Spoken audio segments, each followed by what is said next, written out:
sent out. Get the bot in here. Get our Discord taken care of. Alright. We should be good. So, hello everyone, this is Chris Ingerson, and it is February 9th, and this is the February 9th TextQuest Devstream. So, today we're going to be focusing on custom text adventures. Specifically, we're going to be dealing with some issues that are going to arise because I haven't fixed the prefab for the input view there after we made our changes to the input view so that it's a lot more dynamic. So we're going to want to change that a little bit, and that's going to, you know what, before I forget, let's go ahead and walk on screen. And I'm going to say we're going to be doing coding today. Anyway, so the first thing we're going to start off on is just kind of remaking, well, not really remaking, but updating our input view for the custom adventures. So we're going to go ahead and go down to here, put this in here. Let's open this up. All right. So we have a few things that we need to assign here now. So let's see here. Might it just be easier for me to make... Well, I'm actually not sure. Placeholder cycle ID. I don't remember what this does. Placeholder cycle ID. Oh, right. That's what that is.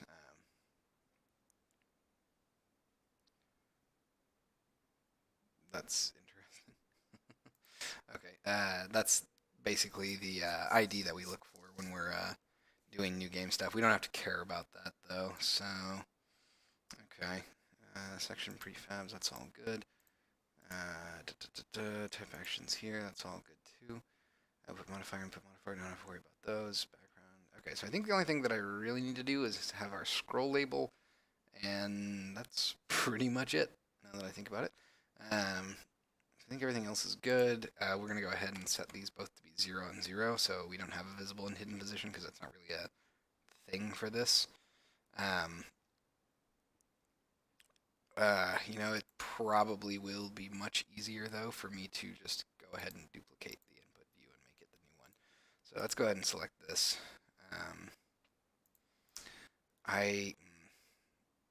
So I guess I would make this old. Okay, let's go ahead and duplicate this. Well, not really duplicate, but just restart it. We'll call this, well, here, let's revert. We're just going to start this and call this custom game input. Custom game input with a capital G. And we're going to say custom game input new. And we'll just call it custom game input. Okay, so let's drag this down into here so we don't accidentally make it adjust the original prefab. Cool. So with that, we can go ahead and say we're going to remove this. I'm going to say custom game input view, custom game input view. All right, so we're going to have a couple of things. There's our root. You know, actually, hold on. Before I do that, let's go ahead and just say Control Z this. Okay, so I'm going to keep that one on there, and I'm just going to add the custom game input view down here. Try to kind of eyeball this. So we're going to say our root goes here. Those are the same. Here's our output label. Here's our placeholder label. Input. Let's see. And then from there, we'll have scroll down label. Scroll right. Let's see. Active section area. So I think we want this. Active section area, then content, then suggestions. Okay, then input suggestion, which is our prefab there. All right, so after that we have matching values. So 1, 0.25, 5, 0.5. All right, 0.25, 0.5, that's all good. Okay, we're going to set 0 to here. And because of this, I don't really need to have Like these curves don't really need to be adjusted. I do probably want to copy this value, which I really wish I could do, which apparently I can't. That's sad. Um, I guess I'll just have to eyeball it. So we kind of want it to be like that. That's probably good enough for our scroll, and then for our scroll flash curve, it's just a ease in out, I believe. Yeah, okay.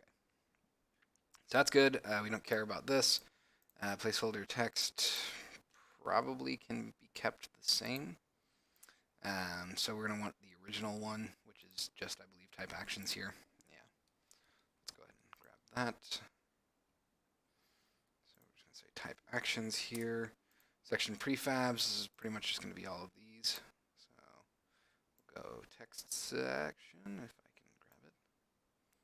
And our empty section. And read. Book and map section. Not that it really matters. Actually, we probably don't need the map section one. I don't think we can really do much with that. All right, so that's our prefabs. Next, we can focus on. Here we are. Yes. So the background container, background image, and filter image are all from the custom game menu. So those are the ones that we have to adjust.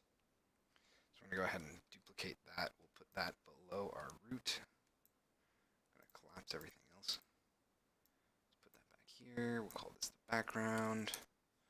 Let's go ahead and copy this. So copy component. I'm gonna paste this component values. All right. Let's go ahead and turn this on and turn this root off. And we're gonna set this to be at 0 and 0. That's all pretty good. It's a little harder to tell though because I don't have it clearing very well, so I'm going to change this to red. And that was just black before, I believe. Yeah, so I'm going to change that to red so I can kind of see where the gradient is. Okay, so that's that. Let's go ahead and get rid of this input view now. I don't need this anymore. We're going to go ahead and say... So we have our background container, which I believe was just our background. Yep. Makes sense because that just gets turned on and off. Then our background image, and then our filter image, which I really wish I had tooltips so that I could remember exactly how I was using those. But, well, whatever. Okay, so that's all that should be. Let's go ahead and clear that. Oh, you know,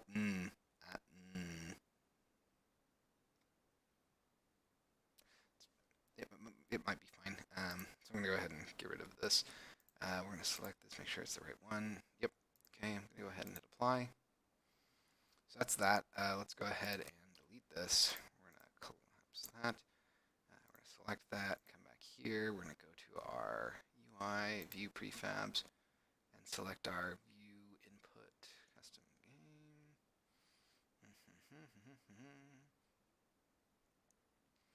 Let's see, custom game input old. Okay, so we're just going to replace that with custom game input. Okay, hit save. Let's grab our camera here, make this black again. All right, so I should be able to play, and now it shouldn't null out if I start looking at custom game adventures. At least that's the hope. Well, that's happening. At least that's the hope. Make sure that my audio is on, and it was.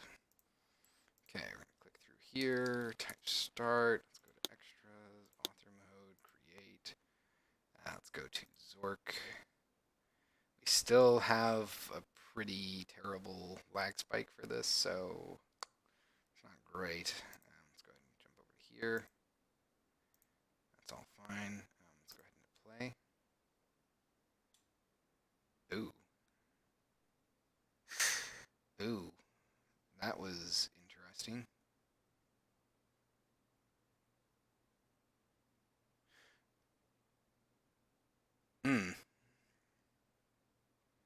Okay. I think this is just the level that was loaded in the background, so that's not great. That is not great at all, actually. Oof.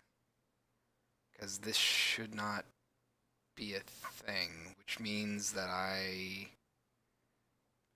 have to change something. Let's go ahead and stop playing. I think maybe my root on this has an image. It does, versus this, which does not. Okay.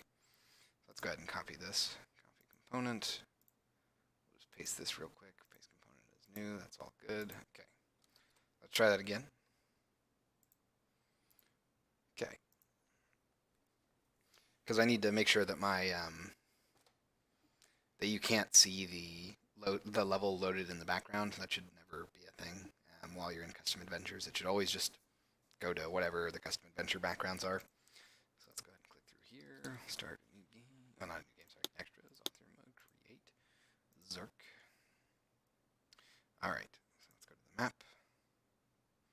Okay. Let's go ahead and give it a quick test. Let me guess. Yep. So that's unacceptable too. Okay. So what happened there was the level in the background had not finished loading yet. So it was basically hiding it. Let's go ahead and hit pause here. We're going to go to Don't Destroy on Load, UI, View Container. Was that our overlay? No. Okay. So custom game input is here. And the background fade is here. Okay. There's our problem. So I'm guessing the indexes, yeah, the orders are bad. So this order is, okay, so that should be 10. So one more time, third time's the charm. Now the custom game input view should should draw above that fade view, so that, again, should not be a problem.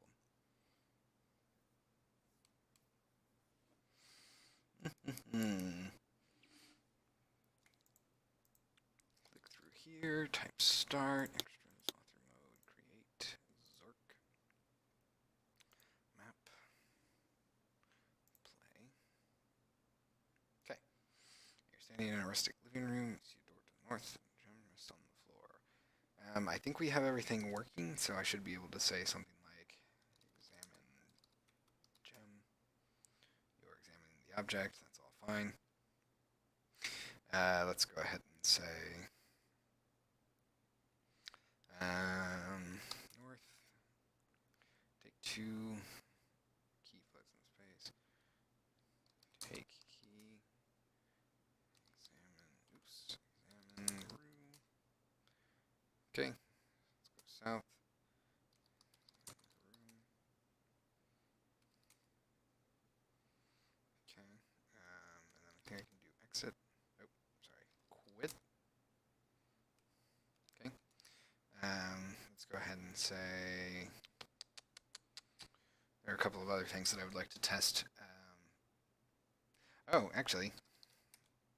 Okay, so my custom, I guess it makes sense. My dictionary it uses the standard dictionary by default. There was one more test that I wanted to do. What was it? Oh no, I do want to quit. So I want to go ahead and say quit, and then yes.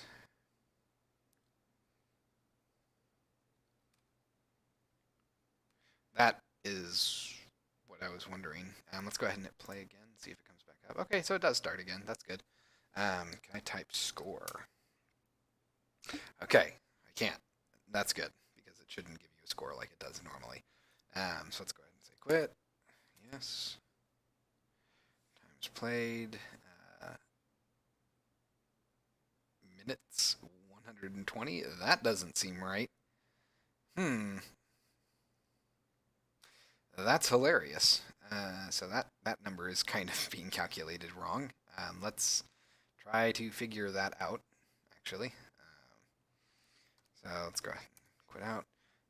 So what I was talking about when I said I was afraid of that is when we close that menu, because it's like the standard input menu now, it tries to basically collapse everything before it closes, and that's not necessarily needed, but it's probably fine. It's a short amount of time, so.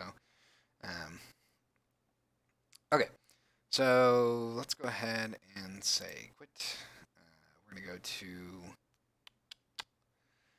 I suppose, game settings, in game. We do have it showing the score and all that. So for this, man, I really need to streamline this UI. It's so clunky, but it works, I suppose. Let's go ahead and pause. I am going to, oh cool, Unity Collaborate is failing, which is amazing. Let's go ahead and open up custom game input. Actually, no, let's go to our game manager, and then I believe we want custom game author session. Let's go ahead and do that. All right, so with this, we're going to go ahead and say interactive type icons, blah, blah, blah, blah. Connecting buffer. You know what? Actually, probably what I want to do is let's go ahead and stop playing. String constants, custom default.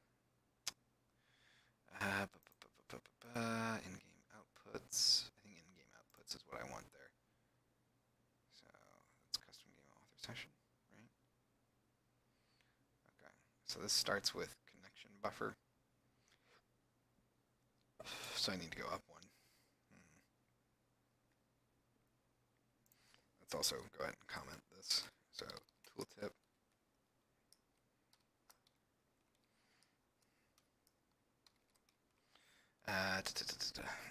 Spacing between connection. Oh. Hey Anthony, welcome back. How are you doing today? So spacing between connections and their nodes. That's all good. And yeah, that's fine. Okay, so let's go to the custom game session, peak definition. I believe this is what we want here, so peak definition. This is JSON serializable, so let's go ahead and close that. Let's peak definition here. We're going to go ahead and say in-game outputs, find all references. You gotta remember how I'm doing this, because it has been a while since I looked at this. Cache session, not in-game outputs. In-game outputs.add, add in-game outputs. Done. Custom game author session. So I think what we want to do is say for in custom game, here we are. Okay, here we are. So score, get constant, add text, sentences, word turns, time. Here we are. So this is clearly me doing this incorrectly. So end time and start time. Are these date times? No, these are float times. Let's find all references. Where are you getting? End time is seconds since epoch, which there's no way that's not an integer. Why on earth would I cast it as a float?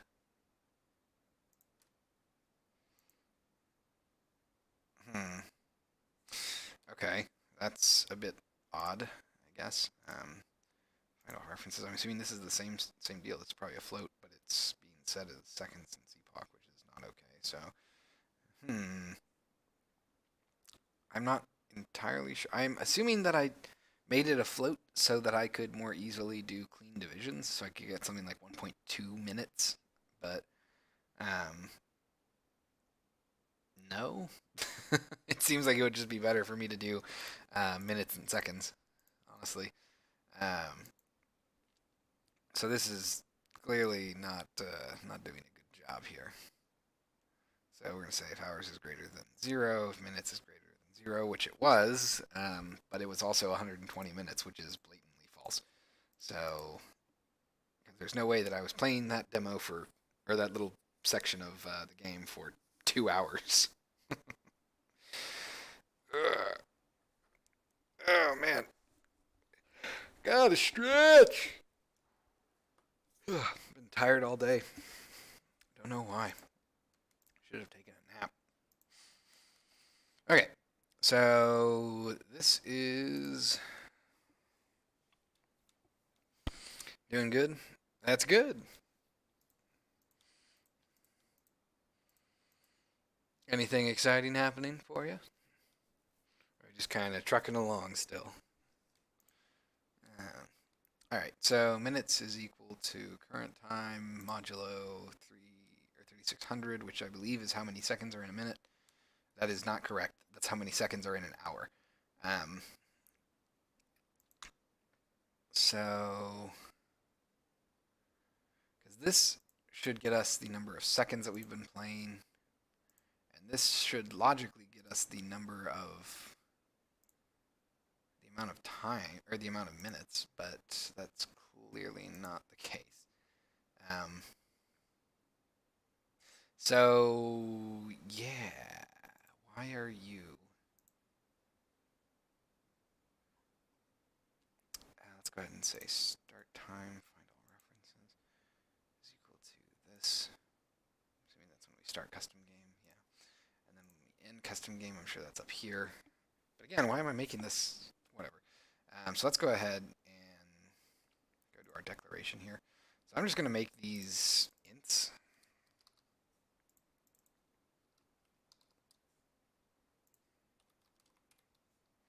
Let's go ahead and put these down to here. So I'll go ahead and comment these as well. Number of turns taken.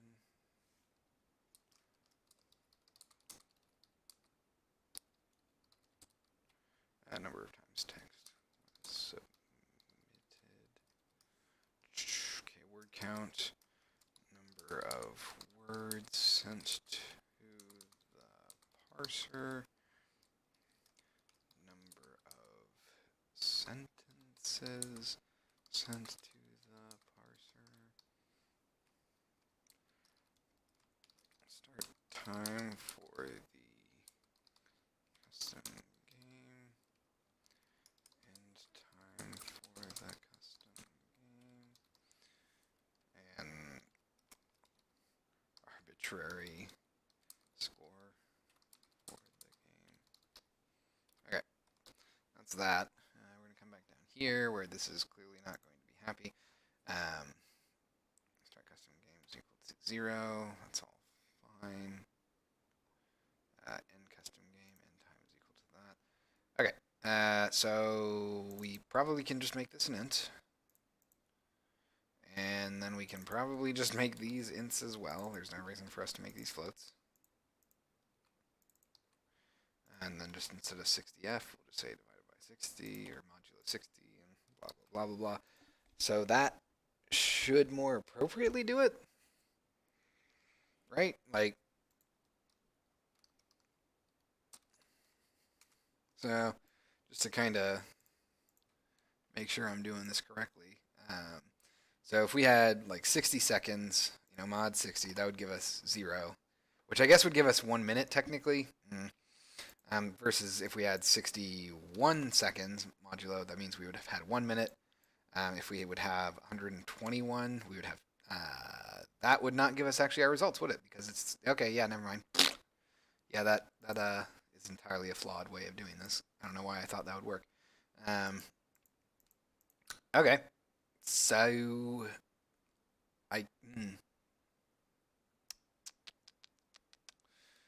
let me think.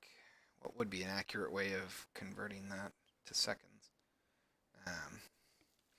How's TextQuest going? Is it getting even closer to release? It is! It's always getting closer to release. It's just a matter of how much stuff do I need to get in there before I get it out to release. It's actually going pretty well. A little slow, or a little slower than I would like, but it is always making progress. So we're, let's see, there are a couple of minor usability things that I've been working on recently, and my hopes are to finish up the overworld in the coming months, and then we should be able to move on to the final bit. I think the main hiccups that have really slowed me down have been the combat system refactor and just like minor usability things that I get kind of fixated on, and that tends to slow me down a little bit. But once those are out of the way, then it's back to just like content creation, like art and design, which are nice because when you don't have to worry about adding new mechanics, it's actually pretty relaxing and therapeutic to work on stuff. But for now, I need to figure out a better way to do minutes to seconds. So probably what I would do, I guess, is um, let me think. So this should get me an accurate number of seconds, modulo 60, because that will at least give me the number of seconds that we spend. But after that, we're probably going to want to do, instead of modulo, we're going to want to say divided.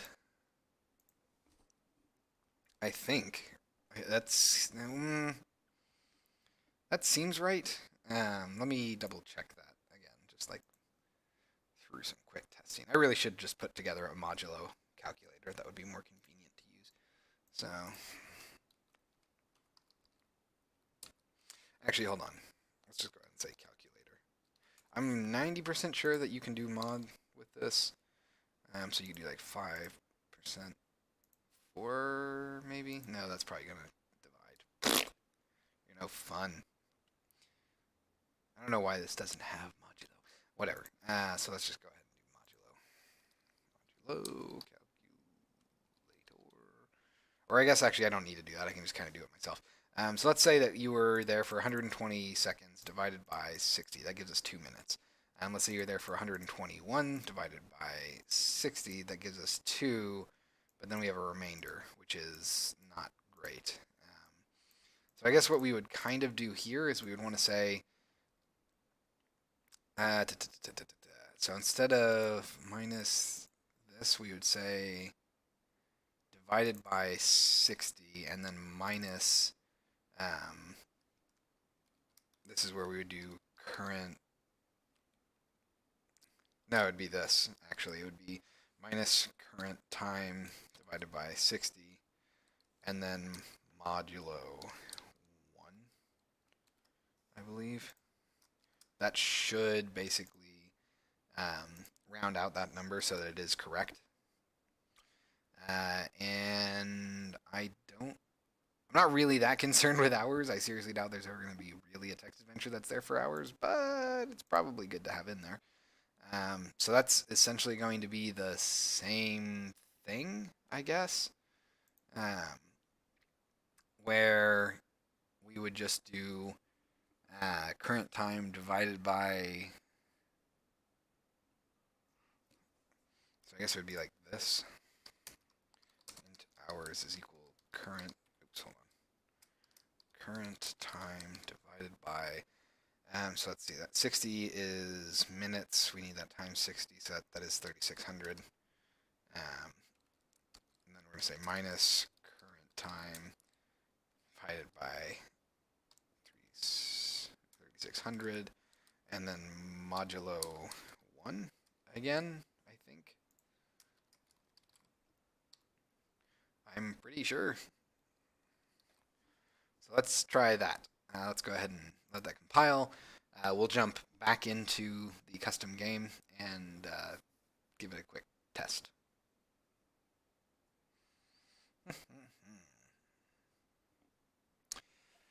And while that's happening, I'm going to take a drink.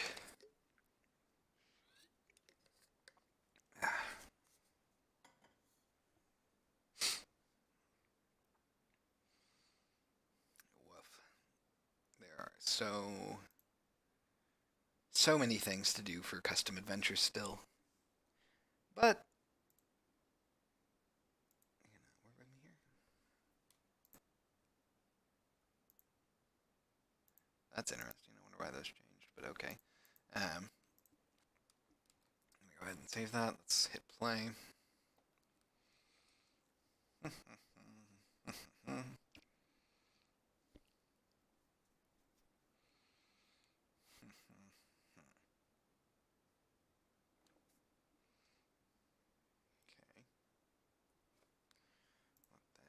Through, hit start, extras, author mode, create, his work. This lag is totally unacceptable. I hmm. I wonder if it would be worthwhile to rewrite my JSON parser. Probably what I would do is honestly start from scratch. But if I do that, I probably shouldn't do it on air. Because there are all kinds of things that I want to do to improve how I'm doing that. Since that JSON parser was written way back when I was first starting out figuring out how to program. So there are a lot of redundancies and clunkiness to it that I would like to adjust. But mm, probably I would want to structure that differently, so I'd have to do research on how to do it properly.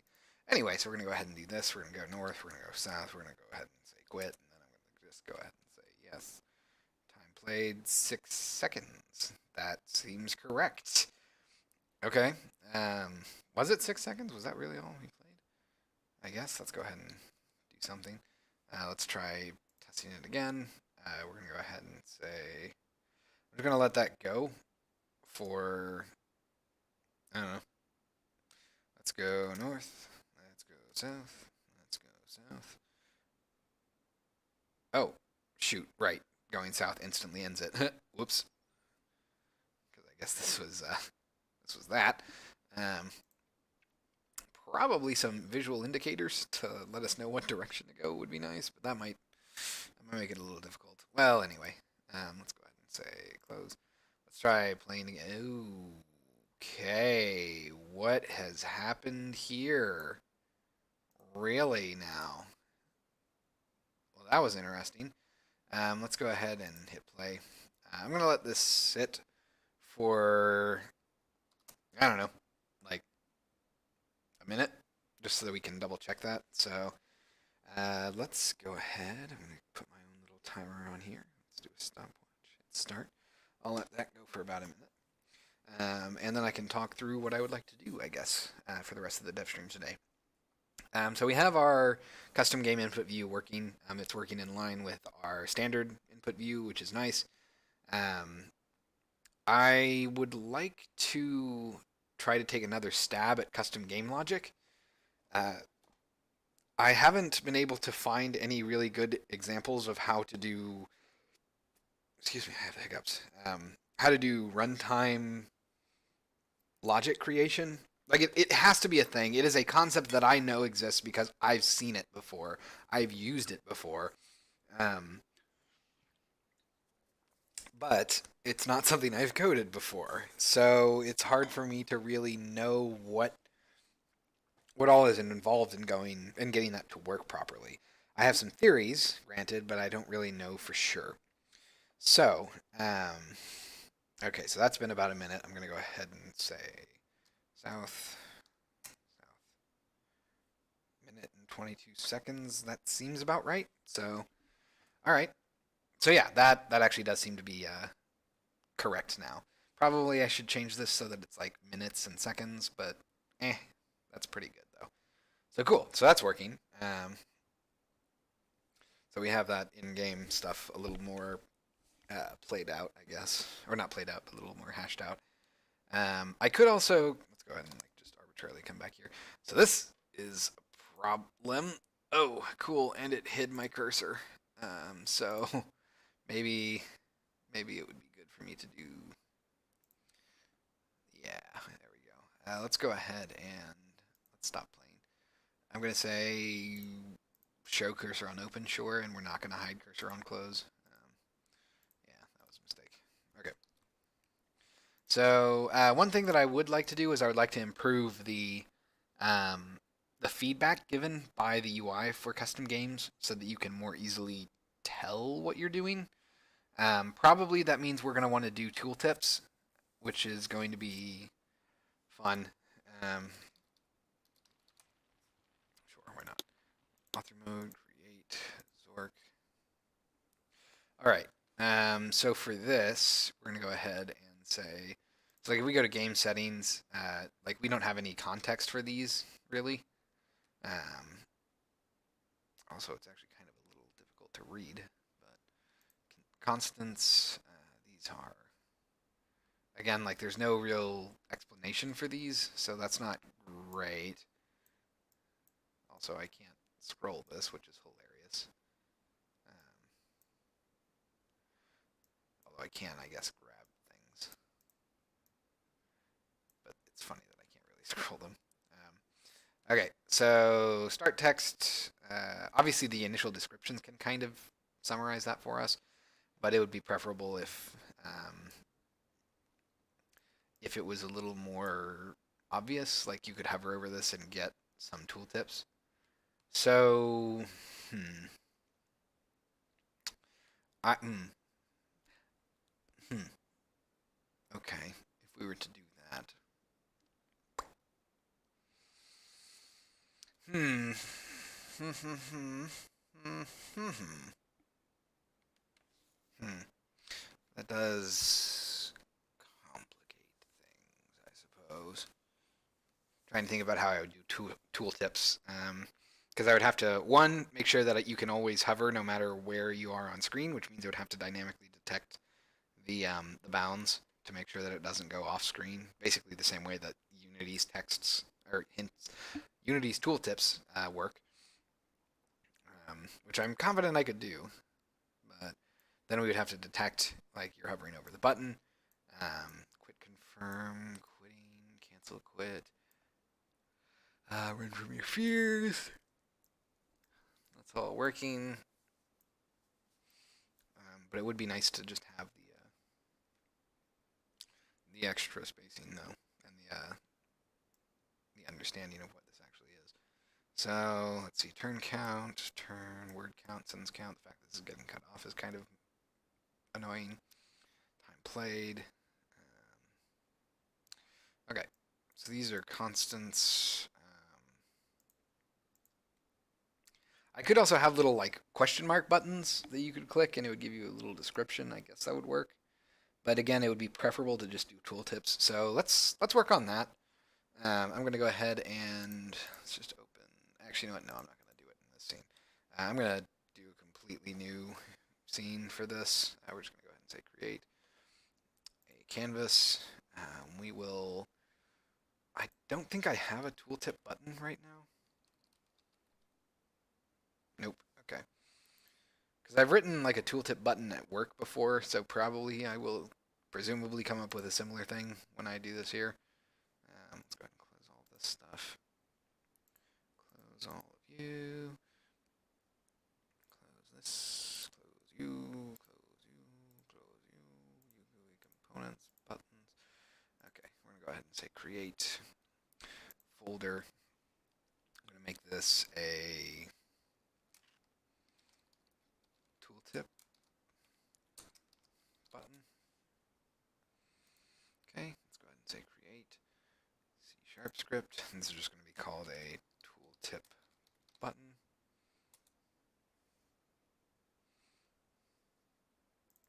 Go ahead and open this up.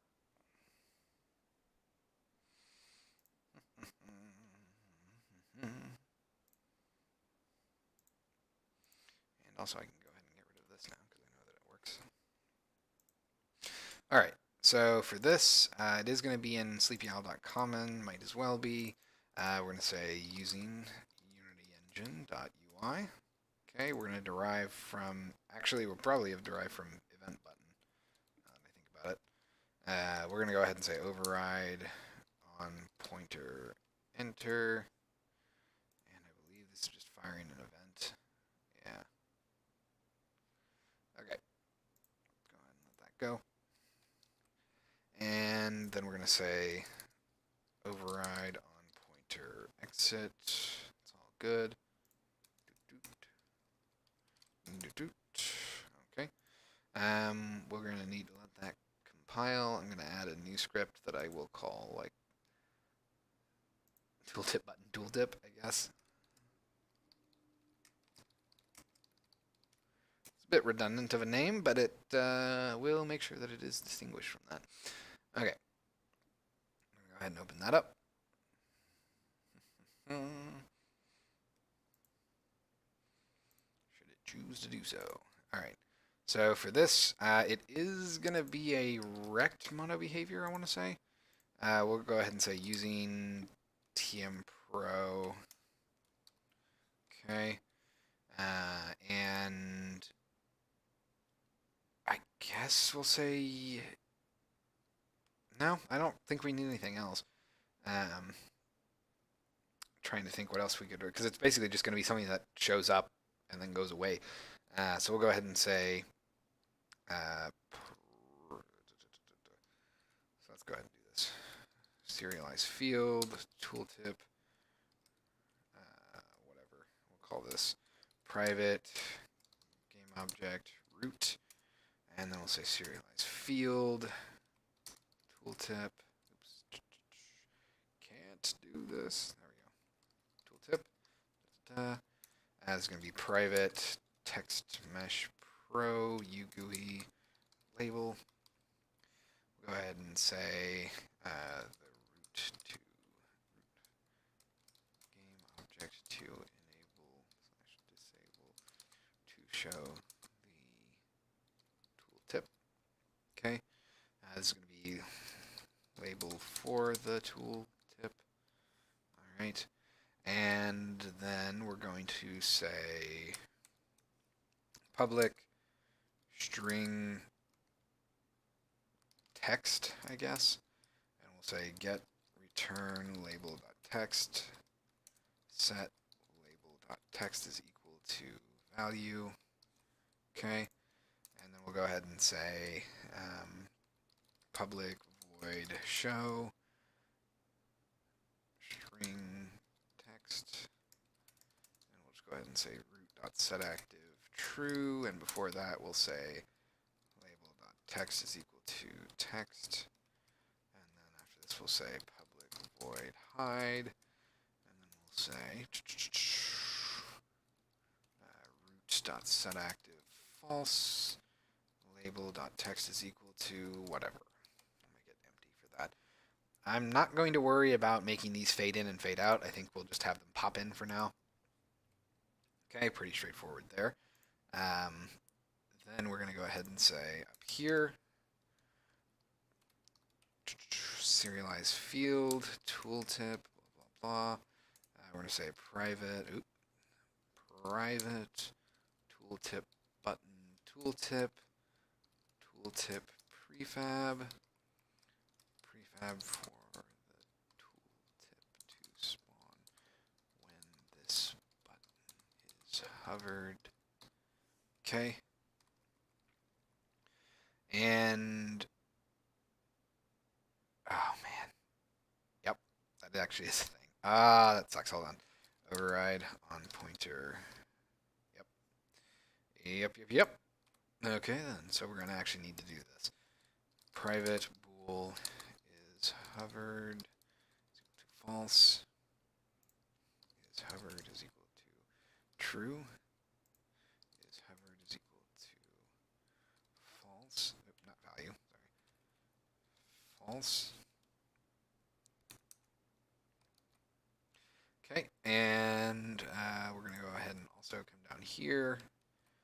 Below this, we're gonna say private tooltip button tooltip. We're going to say, I guess we'll just say tooltip.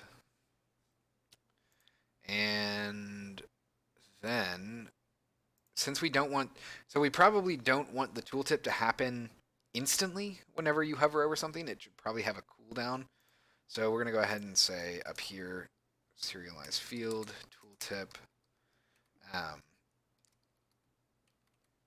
Call this private float tooltip delay is equal to 1f. So we'll say time the button must be hovered, not hooved, hovered before a tooltip is shown. All right. And then we'll go ahead and say private void update if is hovered. Okay, we're going to come down to here. We're also going to say private float delay is equal to 0f. And then we're going to say here delay is equal to tooltip delay. We'll go ahead and say if delay is greater than 0f, I'm going to say delay minus x equals time dot delta time, else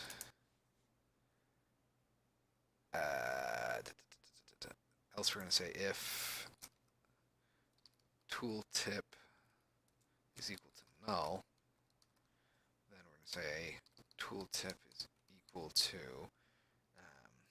pool manager dot request tooltip prefab. Right, and before I do anything else, I am going to go ahead and say, so we have a tooltip delay and then a tooltip prefab, and I'm also going to go ahead and say serialize field tooltip.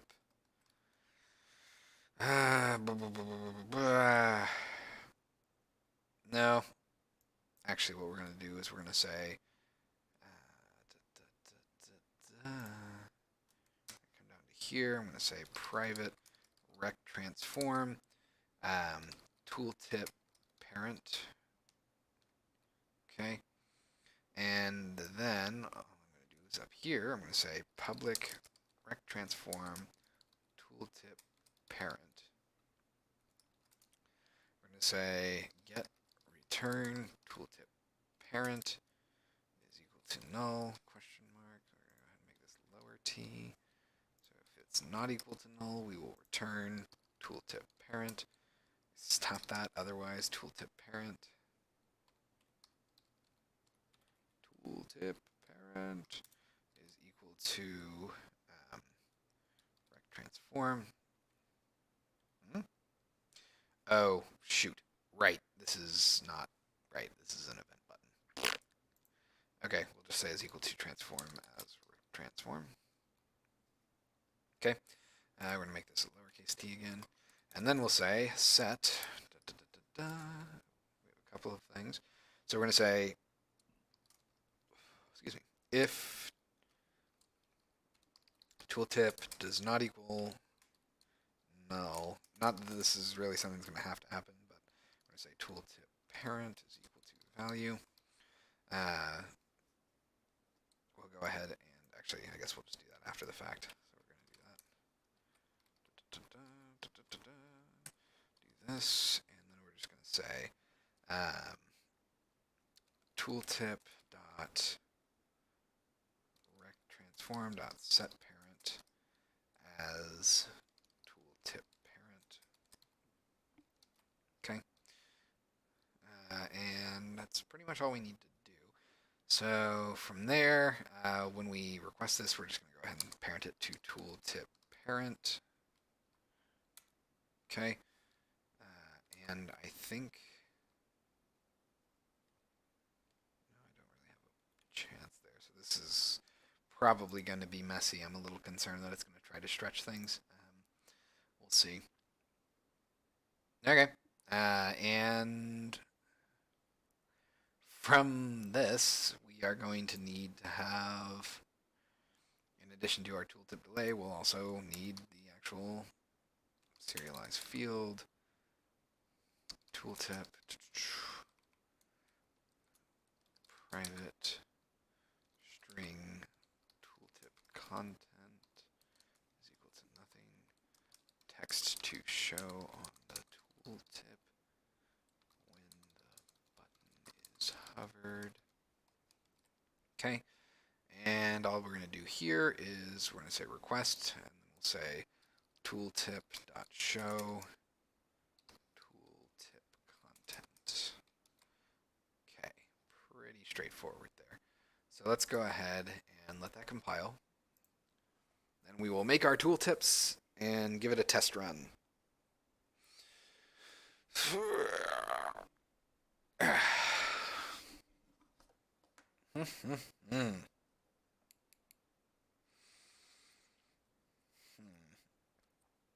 Well, while that's compiling, I'm trying to think of anything exciting that's happened in gaming recently.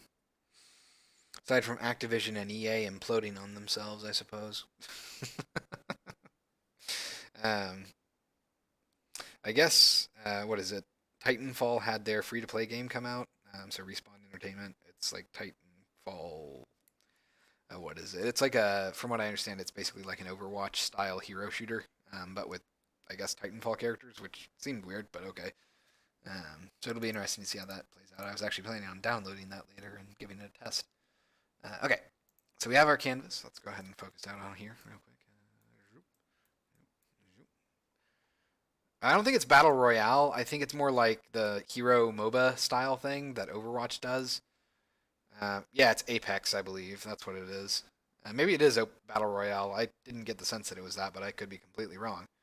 If it is Battle Royale, that takes all of my desire to play it away. Like, I do not like Battle Royales. Okay, so we're going to go ahead and say UI. We're going to make a button. And then I'm just going to get rid of this, remove that. And then we're going to add I guess I'll just drag it onto here. There we go. None, point two, all that fun stuff. Okay. We are going to need to have, of course, a custom editor because we can't have nice things. So let's go to editor, which is down here. And we're going to say UI, components, buttons. Create this folder. Say tooltip button hints.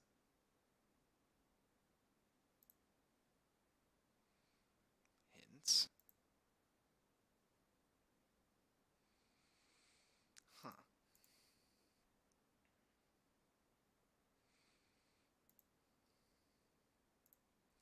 I don't remember the hints. Okay. Whatever. Let's go ahead and delete this. Delete. Okay, we're going to go ahead and say tooltip button create C# script. So we're going to say tooltip button editor. Okay. But yeah, I've heard good things about it. People seem pretty excited. Plus, it's always quite cathartic when EA releases.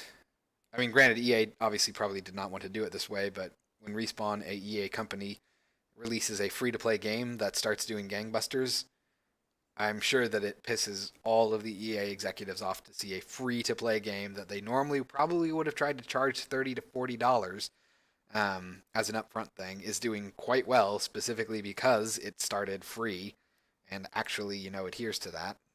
Granted, they do have microtransactions and all that, but that's um, understandable with a free-to-play game. So, common editor. We're going to say using Unity editor, using sleepyowl.common. So this is going to be based off of probably event button editor. And then we're going to go ahead and say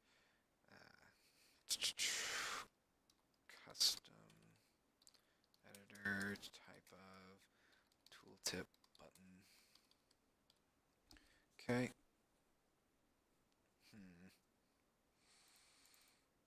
I'm going to bet that I didn't. Oh, no, I did. Okay, that's good at least.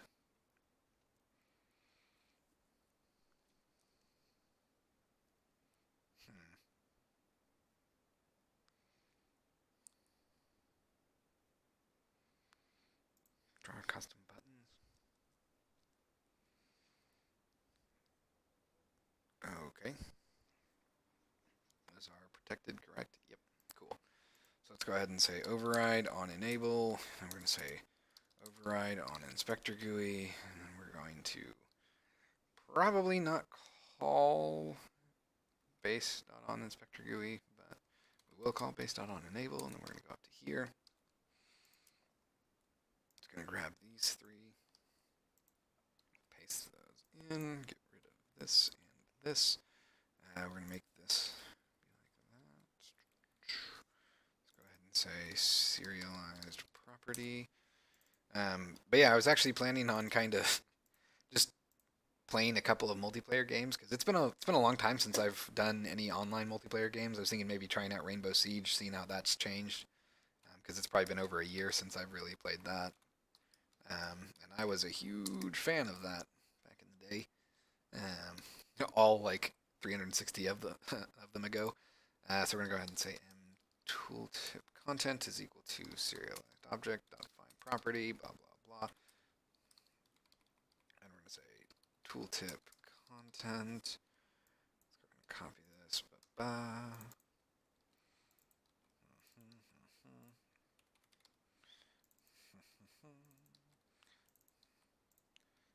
Back to here. All right, so we're going to go ahead and say, so we're going to have to start with serialized object dot update, and then end with serialized object dot apply modified properties. And we'll probably start with custom editor utility dot draw script field based on the serialized object, and then we'll go ahead and say draw custom buttons, draw default inspector, then followed by, well, preceded by actually, editor GUI layout dot property field, and then we'll just say m underscore tooltip content. Let's go ahead and copy this, paste, paste that in, and paste that in. All right, and I suppose the tooltip content should probably also have like a text area thing. Not that it really matters now that I think about it, but I can make it like, I don't know, 3 by 3. So let's go ahead and let that go. Okay, let's go back to here and let's get rid of that. Okay, so we'll let that compile.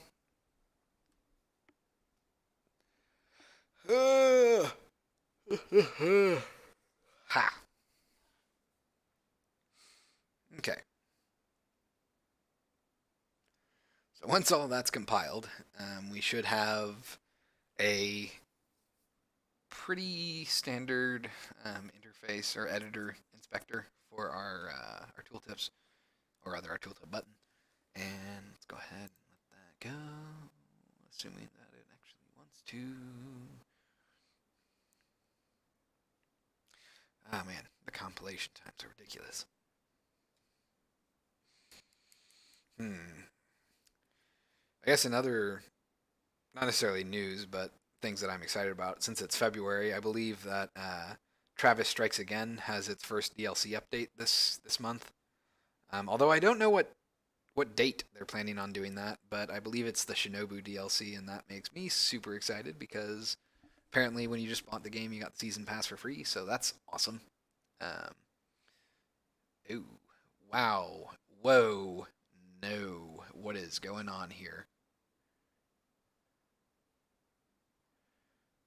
I must have called the wrong thing here. I don't think I want to say draw default inspector. I think I want to say draw base inspector. There we go. Yeah, if you do default inspector, it just does that crap, and that's not what we want. So, but yeah, I'm not actually sure. I'm not actually sure what the Shinobu DLC is going to entail. I'm 90% sure that she becomes a playable character, but I don't know anything beyond that. I'm assuming that she'll also get her own Travis Strikes Back text dialogue. Probably so will Badman. So I don't know. I've just been eating that game up ever since it came out. I'm a huge fan of Suda51. So it's really cool seeing a game that's like 90% Suda51 fan indulgence. Somewhat perhaps to the detriment of players that don't really have experience with his past works. Because there are references to things like Flower Sun Moon and the Silver Case and all that I don't necessarily get all of the way. Like I know a little bit about the Silver Case, and I know obviously about like Killer 7, No More Heroes, and all that, Shadows of the Damned and whatnot. So more of his kind of like post '90s work is what I'm familiar with. But he has a lot of stuff that was released only in Japan that I'm less familiar with. Still though, it's really cool to see. I always enjoy that type of. I guess it's kind of a fan service. Even though that makes it much more opaque and harder for people to get into if they're not already fans. Okay, so if I were to go ahead and make this like text mesh pro text, which we'll have stretch out here and then 5, 5, 5, 5. We can make it, be an edit font. We'll have it say button, which is okay. We can just have this be label, and okay. So from here, we're going to want to make a tooltip. So I'm going to go ahead and, real quick, I'm just going to make this button work for me real quick. So we're going to go ahead and have this be white. We'll go ahead and make a new image. We'll have this be the background. Okay. We're going to have that stretch the entire way. We'll have the label be part of that. Let's set this background to be like black or something. Solid, I believe, is what I want. Solid sliced. Okay, we'll have it be 5 and 5 and 5 and 5. We'll have the background itself be the solid sliced. So we have that background border. And this is where things are going to get a little more interesting. So I'm going to need to have this stretch. So we're going to go ahead and add some layout stuff to this. So we're going to add a horizontal line group. That's all fine. And then we're also going to go to add a content size fitter that will be based on preferred size and preferred size. And we'll do all that fun stuff. Okay, so real quick, let's go ahead and hit F here. So what that should do, we're going to go ahead and give this a padding of, I'm going to say 10 and 10 and 10 and 10. Yeah, that's probably fine. So we're basically going to do the exact same thing with our parent button. We're going to go ahead and just add some layout elements to that. We're going to make it, might as well make it another horizontal. Have it force expand. We'll go ahead and say layout content size fitter. We're going to give it preferred size and preferred size again with padding of 5 all around. So that gives us our background there. And the reason that we're doing that, we have those layout elements on there so that I can just arbitrarily make this. So if our tooltip was something like the text shown at the end of the game, we could do that. But it would also work if we were doing like that. You can see that it's going to orient vertically as well as horizontally. So that means that we don't have to have like an arbitrary size for the tooltip that we have to adhere to. It can just automatically expand. Yes, cat, I see you. And part of that is going to mean that we want to do... Oh, no. Oh, no. Crap. Jeez. It would be super cool if I could handle this, but I don't think I can. Oh, dear. We may end up having to be judicious with our text anyway, but so I'm going to go ahead and have this be aligned to the left. So now if we do multiple lines, they'll be aligned like that. Probably what we're going to have to do is we're going to have to kind of like manually do return lines, just because if we don't, it's going to get out of hand.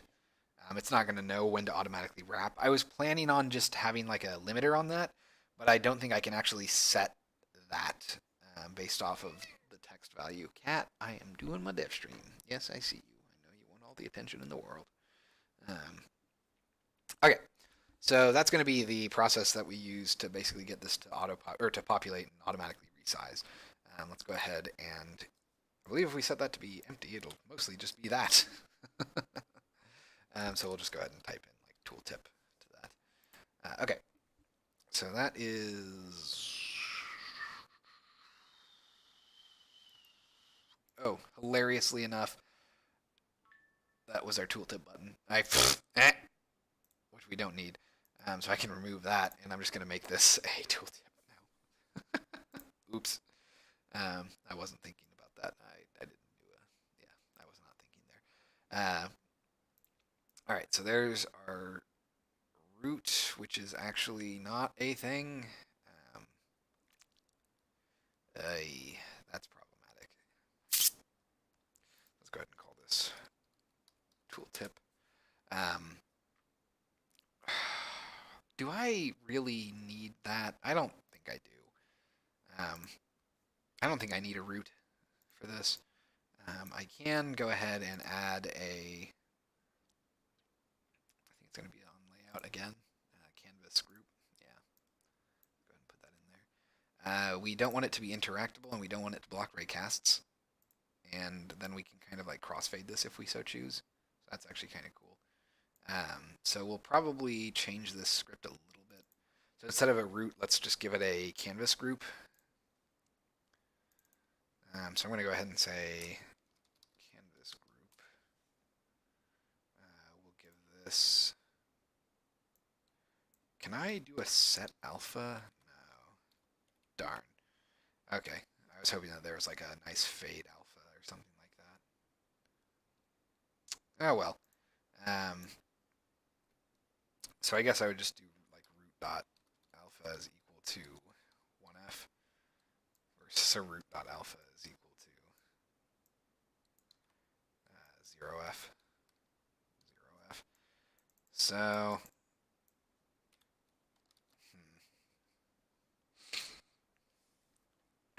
okay. And I'll probably rename that. Well, now I'll just rename this to canvas group. Okay. And we'll just call this the canvas group to set alpha on to show the tooltip. Okay. And one more thing, that's all good. Public set, yep, okay. So let's go ahead and let that compile. And go ahead and close that editor, I don't need it anymore. So that should be a little bit nicer, I guess. We will set that alpha to be 0 by default, I'm guessing. And again, we can probably optimize some on the label front, assuming that it actually lets me do stuff again. Sometime. I don't know. Let's see here. Come on, I believe in you, Unity. You can do it. Oof, man, that is an unacceptable amount of time here. So we don't need to worry about raycast target, and we don't really need to worry about any of this stuff, so we're good there. Whatever, it's fine. Okay, so that's our tooltip. It should now basically fade in and out super easily. I am totally going to just cheat and jeez. I guess I'll go ahead and make it fade in. Might as well. So let's go to the tooltip itself. When we say show here, let's go ahead and say, come up to here. We're going to say using system.collections. We're going to say private coroutine. Fade coroutine is equal to, we don't have to worry about that. Okay.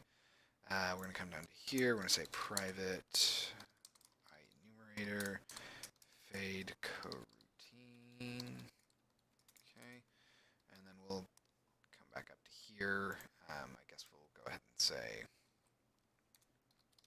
serialize field tooltip private float fade duration is equal to 1f. We'll make it pretty quick. How fast the tooltip fades in/out. Okay. And all we're going to do there is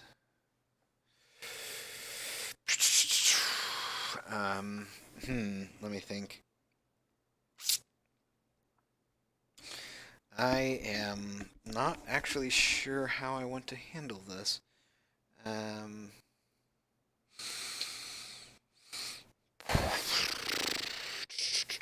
Okay. So first things first, I guess we're going to go ahead and say float t is equal to 0f. And then we're going to say while t is less than duration. T plus equals time dot delta time divided by fade duration. We're also going to make this 1f. And then we're going to say yield return null. And we'll also say canvas group is equal to just 0f for now. We're going to set this to have float start alpha, float end alpha. We're just going to say mathf.lerp from start alpha to end alpha based on t. And then we're going to go ahead and say dot alpha there. And then at the very end here, we'll say canvas group dot alpha is equal to end alpha. Okay. And at the very end, we're going to go ahead and say fade coroutine is equal to null, because that seems to be what's necessary whenever we do this. Okay, so let me think.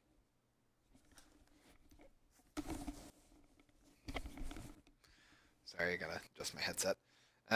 So this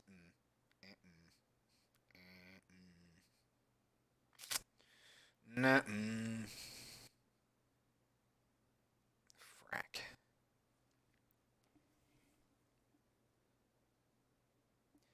So if we fade in, that means we have to fade out, and that means we have to be able to stop the fade, which complicates things, of course. So let me think. I believe we are going to want to handle this.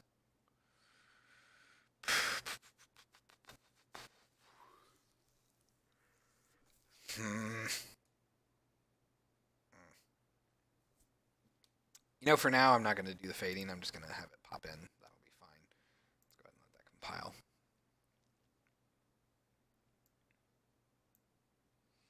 All right. So that seems to be working.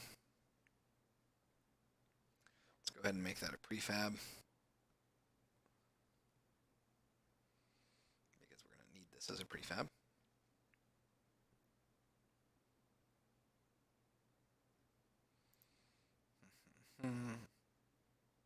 Well, while that's compiling, I'm going to take a drink.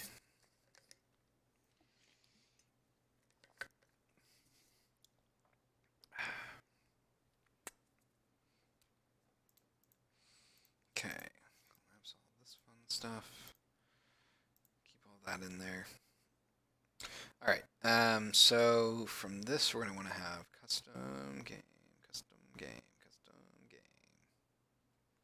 which I think is actually up here. Content creation, prefabs, other flavor text. Nope. Collapse all these things.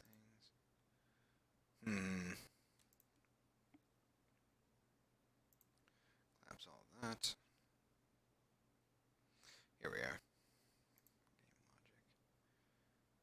logic. This is under scripts, isn't it? So we're going to want to go to views, console, combat, color, core, extras, game over, load game, minigames, photos, pause.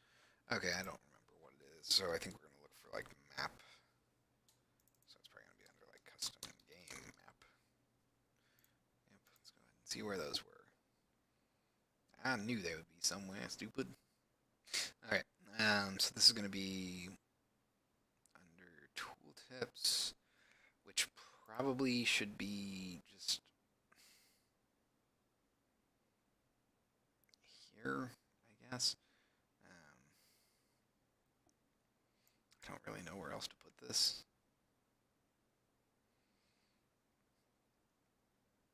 Okay, so let's go ahead and close that. Let's create a new button. Remove this. We'll make this a tooltip button, which requires going all the way up to here. Tooltip button. Okay. Make this none.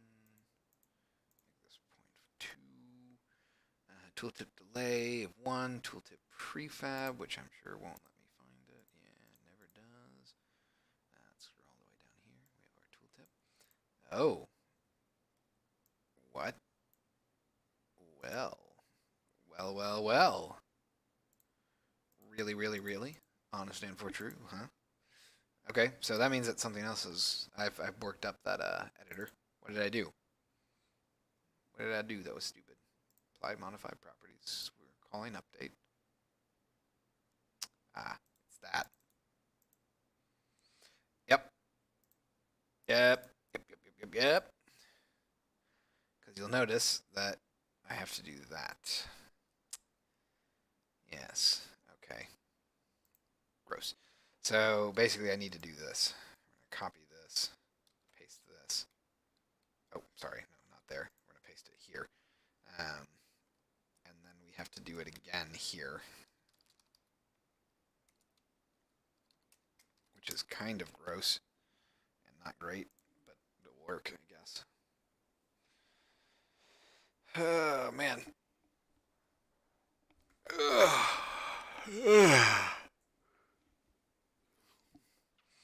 So we'll let that compile, and that should fix our little problem. So the problem there was that when I was calling the base inspector for button probably, well, not probably, it definitely calls serialized object.update, which if you have not called serialized object.apply modified properties yet, it will blow away any of those changes, so nothing was going to work there. That's why it was not letting me set anything. But it would let me work on the default button values because those were properly getting updated there. So let's go back to this. So now I should be able to drag that in. Boosh. Okay.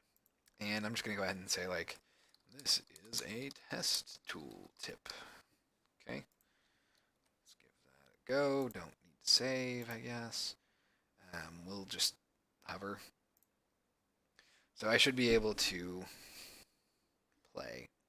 I'm sure that this is going to be super weird, but we'll see what this ends up doing.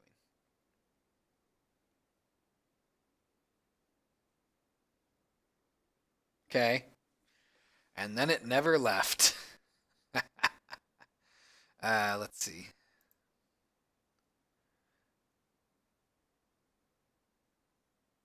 I wonder if the raycast targets on these are messing with it. Oh, it's because I don't recycle it. Right? Let's go back to tooltip button. Yeah, okay, so on hover, yeah. So I'll have to say if tooltip does not equal null, tooltip dot hide, and then tooltip is equal to null, I guess. And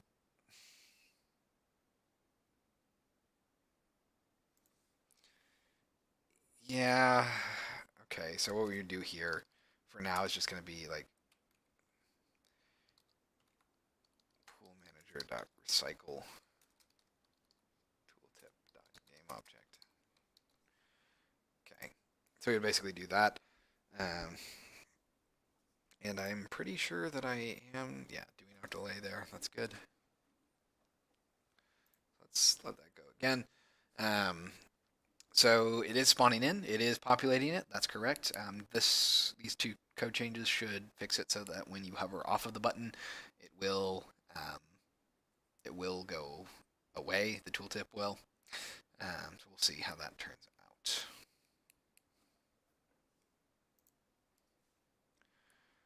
Okay.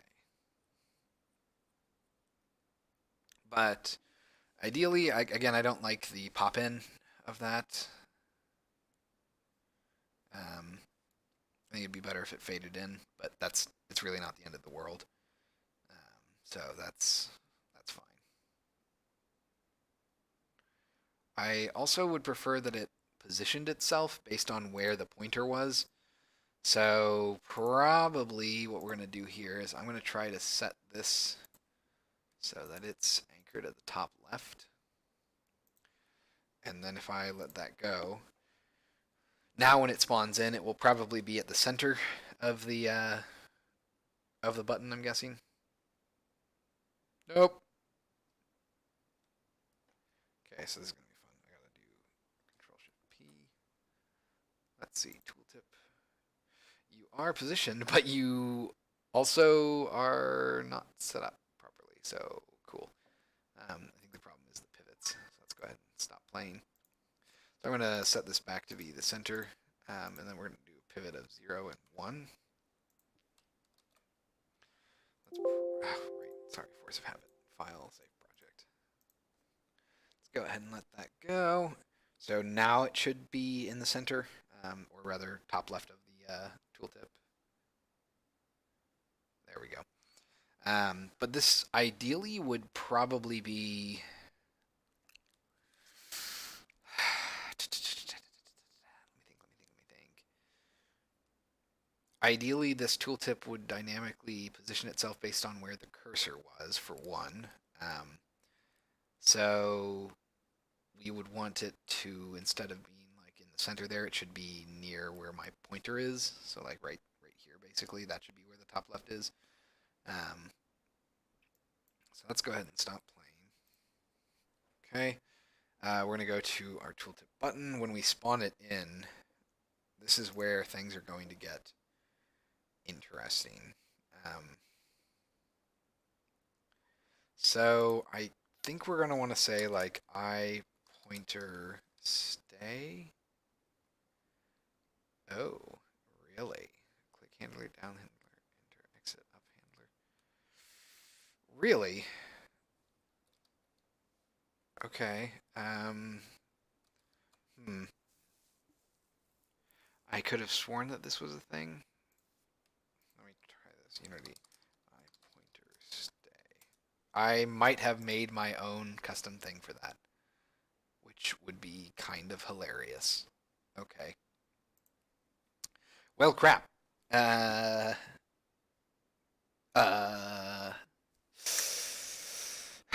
great. That means that I have to. Okay. So I think that means I have to do basically this. Think. I believe it's event system current is equal to event system dot current, and then we'll say current dot. Really? I thought there's a way to get the position. Already selected animation, broadcast message, cancel invoke collider, constant force equals for selecting components, GUI, invoke, repeating is active, pointer of a game object, selected game object, raycast all, that's, I'm pretty sure not what we want. Run in edit mode, send message, selected game object, stop coroutine, update modules, so cool. That's not good. That means that I have to do it based off of mouse position, which requires so much effort. Okay. I think that means that I'm going to want to say, so I'm going to say debug.log input.mouse position. That should give me, we'll say like .toString. Okay. And then we're also going to go ahead and say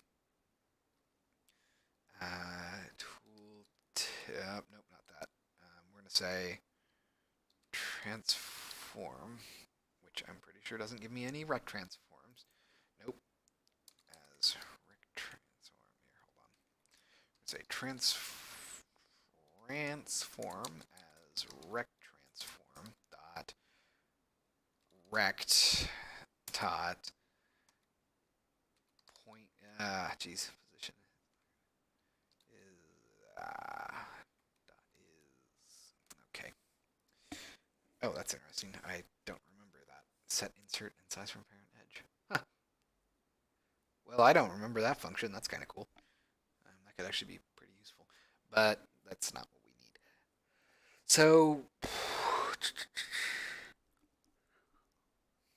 me think.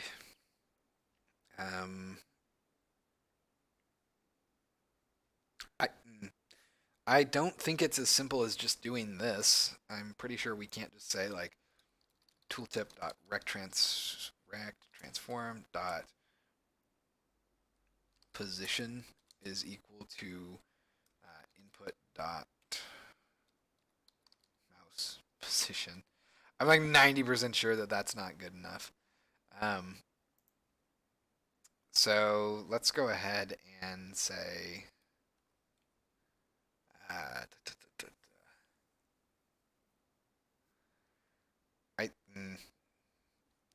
guess it would be this.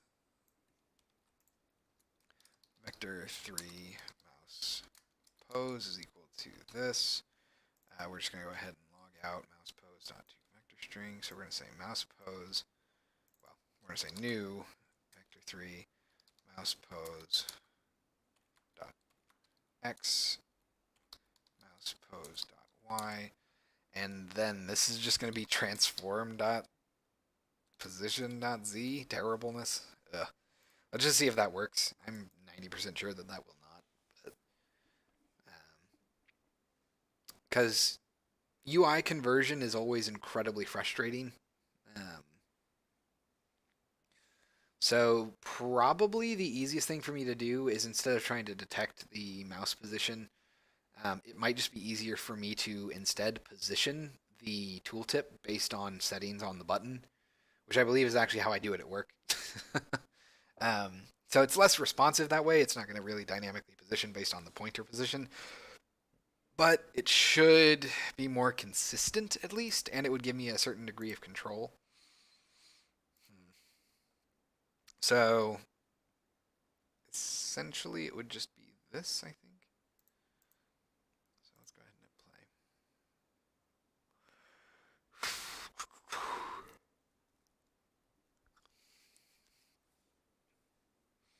Oh, wow. Holy crap. It worked. Well, and here's the real test, I guess. We're gonna set this to be scale with screen size. We'll make it 0.5. We'll make this 1280 by 720. Okay, now let's see if it does that. Huh? All right. Well, cool. That worked out very well for me. I was honestly not expecting it to be that convenient. Okay. So next thing, I guess, is just going to be to set the override position so that we can ensure that it draws above like other buttons.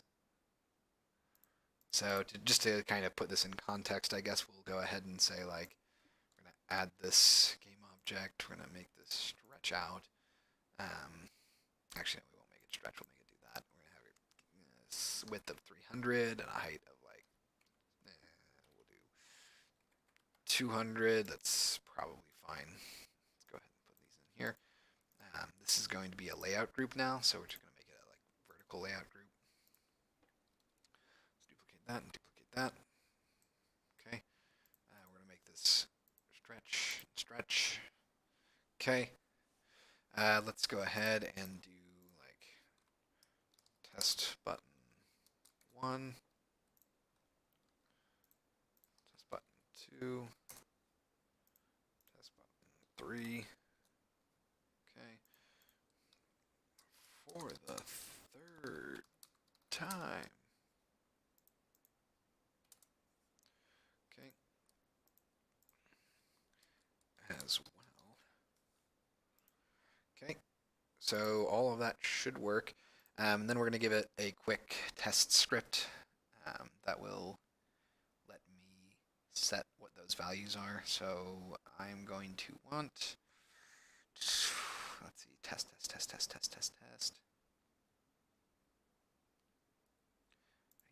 guess I can put that here. So we're just going to do it. Say create. We'll say set tooltip parent.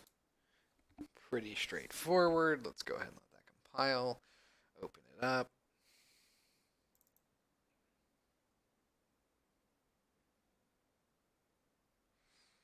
And while that's happening, I'm going to take a drink.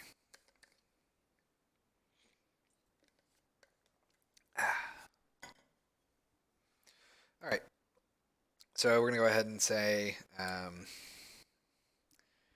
just go ahead and do public, or public tooltip button, buttons is equal to new tooltip button 0, public rec transform. Nope. Hold on. Public rec transform. Even in test scripts, it must still be properly ordered. Parent And then I'm just going to say private void start, and we'll just say for int I equals 0, I is less than buttons.length, I plus plus, if I can say plus plus, buttons of I dot parent, tooltip parent is equal to parent. Okay. Pretty straightforward, that's all we have to do. Go ahead and let that compile.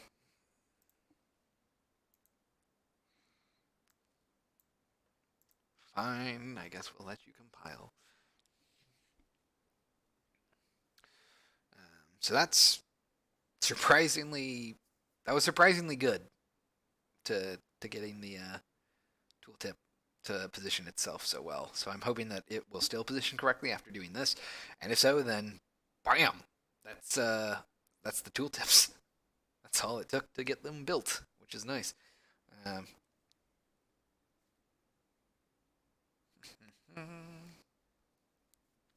right, so we're gonna say set tooltip parent.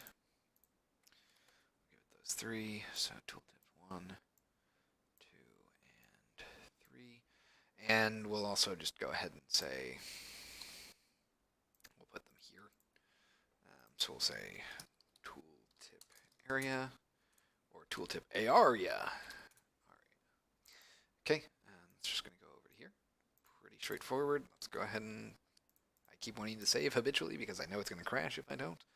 That tells you how much I got used to saving back when Unity would crash all the time. All right. Cool. So this is here, here, here. Okay, I'm going to go ahead and say Control Shift P. We've got to check this, and it is. Oh yeah, cool. So if we didn't have that tooltip parent set, so that it was a separate area, basically the tooltip would render below the buttons that are below the button that you're currently hovering, just because of how that draw order stuff works. So that's awesome. So that's working. Tooltip buttons work. Um, cool. Then I'm gonna go ahead and hop back to the splash fade scene. We're not gonna save because I don't need to. That is pretty nice. We're gonna go ahead and get rid of that script. So we can go ahead and say set tooltip parent is gone. Oh, I tried. I was hoping I could close this before it happened, but I didn't.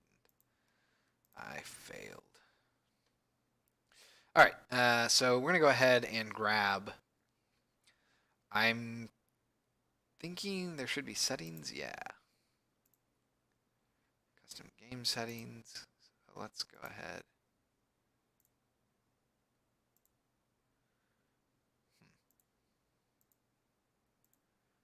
Okay.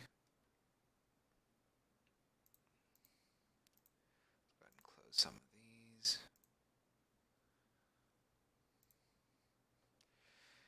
And hello, Daswickel. How are you doing today? Also, welcome to the Devstream. Also, apologies for my butchered German. I was never very good at some of the more harsh tones from German.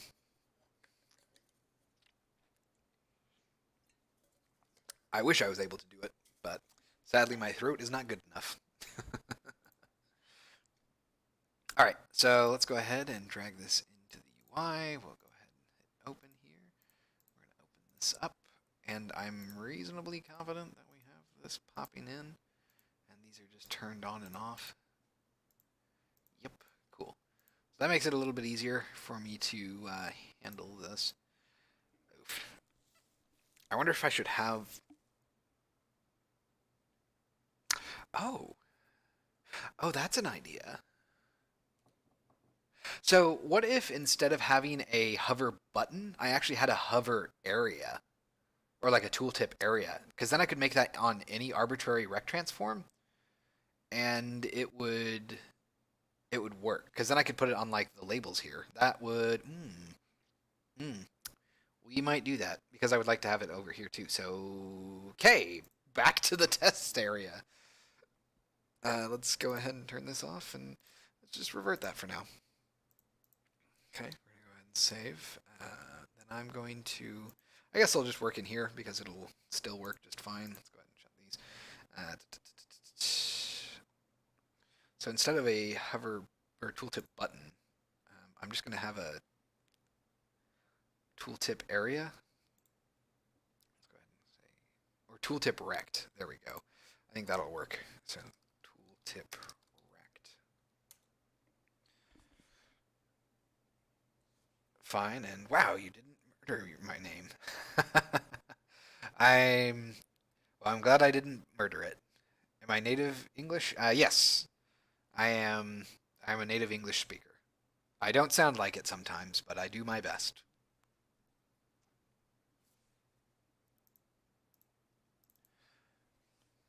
Although, given your name, I'm assuming German. Just again, given the sound of it, um, or at the very least, European of some kind. Well, either way, welcome. What brings you to my little corner of Twitch? Okay, and let's try opening this back up. So we're going to make this a rect mono behavior, and we're also going to need to implement some interfaces. So we're going to say using Unity, not Gunity, Unity engine. I can't spell. Unity engine dot. I think we want event systems, not events, but event systems. So we're going to want to say I pointer enter and I pointer exit handler. We're basically going to take the code that we wrote for this over here. So we're pretty much just going to grab this. Actually, I can probably just take all of this, honestly. We're just going to put this over here, paste this in. Only difference is instead of calling base.onPointerExit, we're just going to make this that, which I guess means I should make this virtual instead. So we're going to say virtual. All right, which means that these should now be protected just in case. Let's go ahead and put this up here.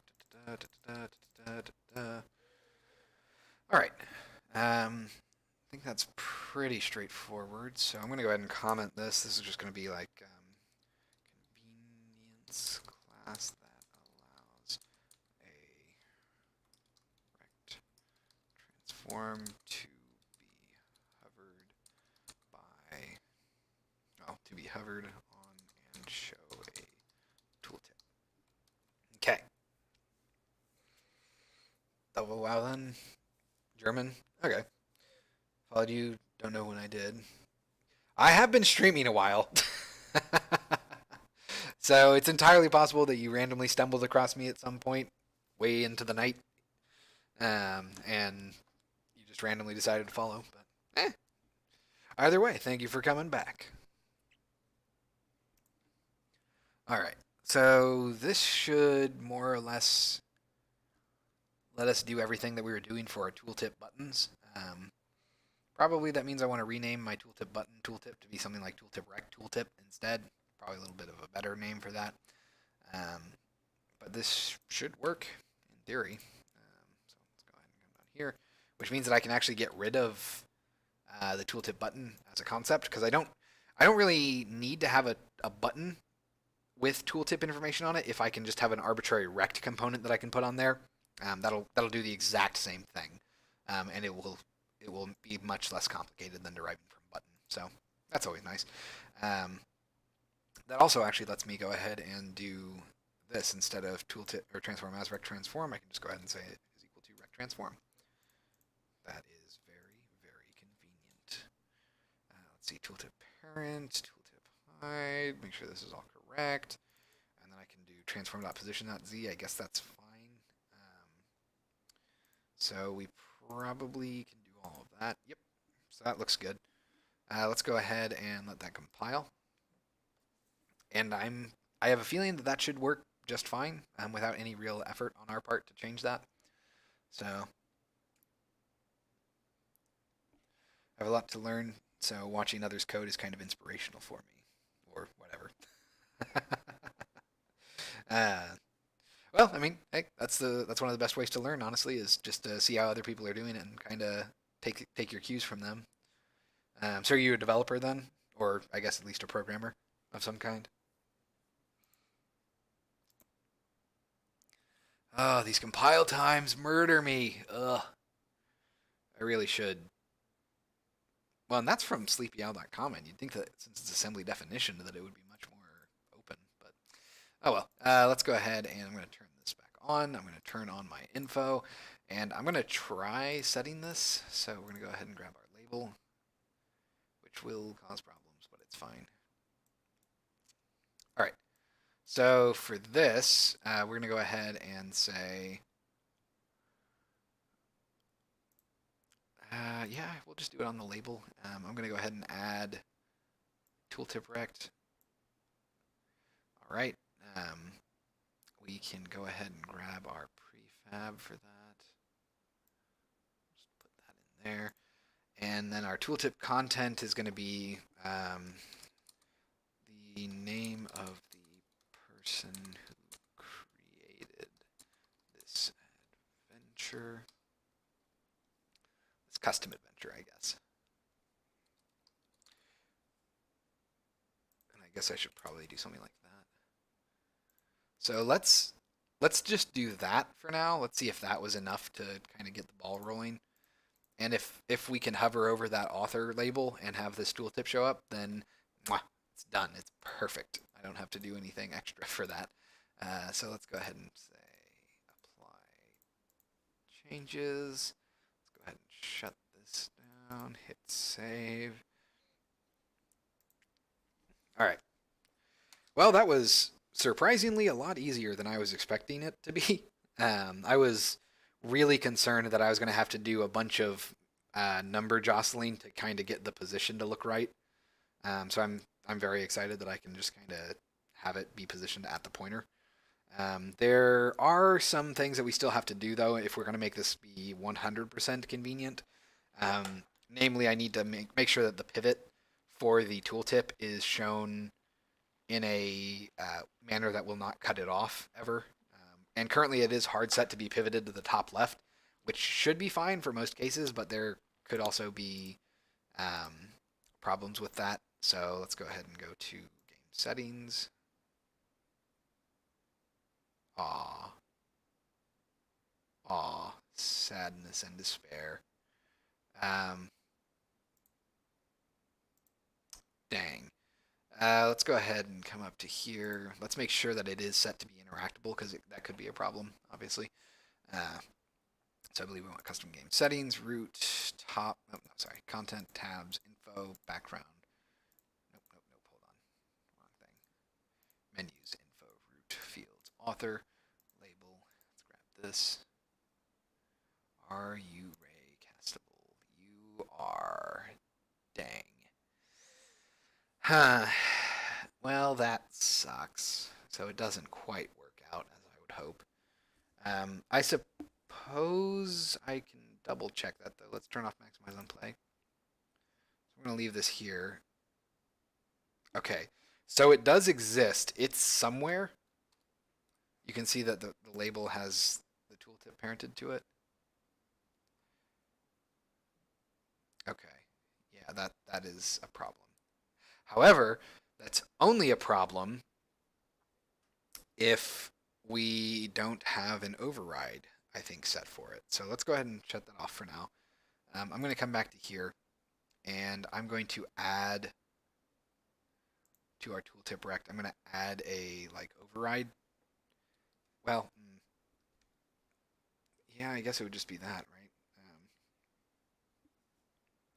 So I guess we would just move this up. So let's go ahead and put this here, paste this in. Say serialize field, tooltip, override parent for tooltips. If empty, or if null, will use this rect transform. Also, that means that I should probably, as a safety measure up here, just go ahead and say require component type of, if I could type, rect transform. Okay, that just ensures that this is going to be done on a UI element, not on something in the world, because I don't really want that. So, all right, let's go ahead and let that compile. So now I should be able to assign an override parent that will let me just parent that tooltip, and I think that will solve my problem here. Let's see. I'm an engineer, but game dev hobbyist working on a project with a friend of mine. But I've gotten very rusty with coding since my C64 has time or assembly times. Okay, yeah, that would be a little bit out of practice. I could see that. Um, well, what kind of game are you working on, if you don't mind me asking?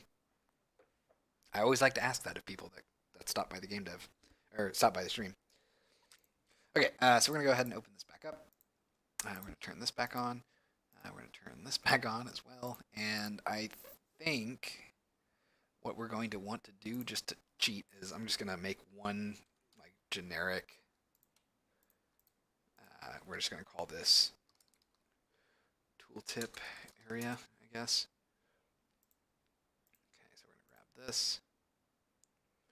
It's gonna take some time to load in. Override parent for tooltips. If null, we'll use this. But we'll use this rect transform. Oh, the tooltip prefab still says button. Ha! That's fine for now, though. Okay, so let's try that again. We're going to go ahead and turn this root off. We're going to turn this root off. We're going to go ahead and hit apply. Collapse that, turn this off. Hit save and go. All right.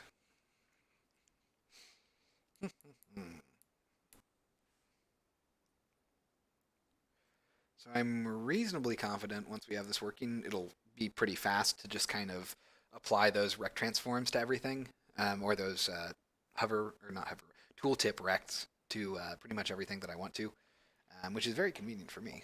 So let's go ahead and say start. We're going to do extras, author mode, create, Zork. We're going to want to go to game settings. Dang it. Nope, that didn't do what I wanted. Because I can't have nice things, I guess. Let's see here. So we want to go to custom game settings, root, content. Nope, it's under tooltip area. So the tooltip is getting parented, but its position is wrong. Okay. That is not ideal. Request, tooltip parent, show, tooltip content, input.mouse position, rect transform.position is equal to new vector 3 mouse position y. You know what? I wonder if I could cheat here actually. So I'm gonna make this tooltip area have a pivot of 0, 0. Let's see if we can get away with that. Darn it! You're no fun. Okay, so that's not working. It's just hard setting it, which I guess kind of makes sense. So we can probably set that back to like 0.5, 0.5 actually. And so that is problematic.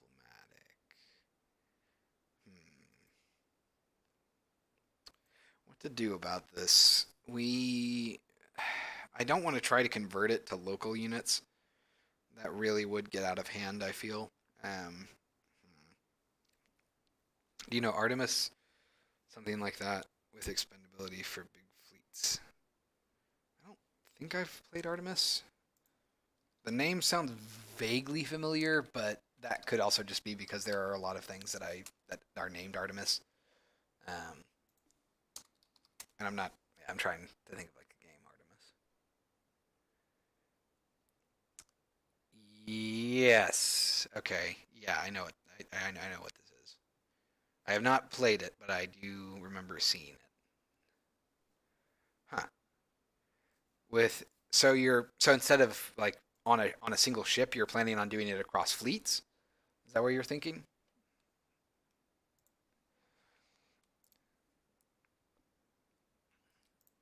So we would have. What's happening here? This is very, very sad that it doesn't want to work now. It makes me think that this is scaling weirdly, which it might be. Who knows? Sadness. Sadness and despair. So, I mean, just out of curiosity, if we did set this to 0, 0, does it update those properly? It does not, probably, because it doesn't. Yeah, okay. Interesting.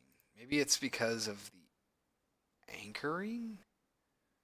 That wouldn't be right, I wouldn't think. So, like, 0.5, 0.5. But,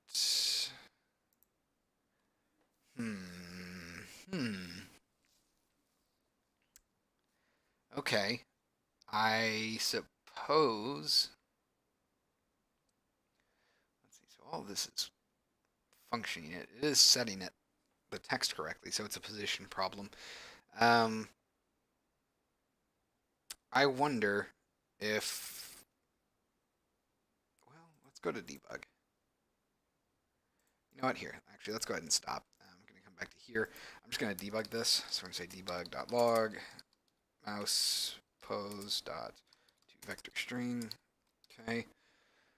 I want to see if that is logging out in a different position than I would normally expect. We'll find out. 3 to 5 persons per ship. Flagship holds the fleet admiral, who is command of all. Woof. That is a heavy lift, I feel. Yeah, I feel like that's going to be a lot of people to try and coordinate. So what kind of size would you be expecting per game if you have I'm sorry, 3 to 5 people per ship? How many ships would you be expecting to kind of be in an engagement? Okay, let's go ahead and clear through here. Let's debug this. I was really just hoping that it would work magically. I should have known better, I suppose. I wonder. No, that wouldn't work. Okay, let's go ahead and click through here. Start. Extras, author mode, create, Zork. Let's go to game settings. Okay, so I'm going to go ahead and say pause. So it came out as basically 300 by 400 something. And you are at 300. Well, you're a little off, but you're not too bad. Okay, so you're offset by a little bit, but not really terribly so. I just wish I knew why it was so far off. I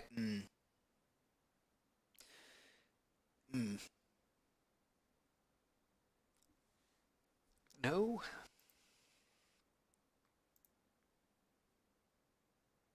I guess it could be. So it'd be something like 300 by 470 something. Oh, and this would be 0, I guess.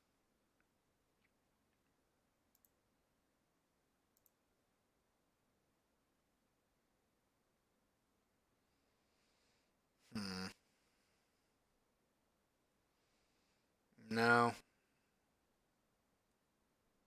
Nope, that's not right. Well, crap.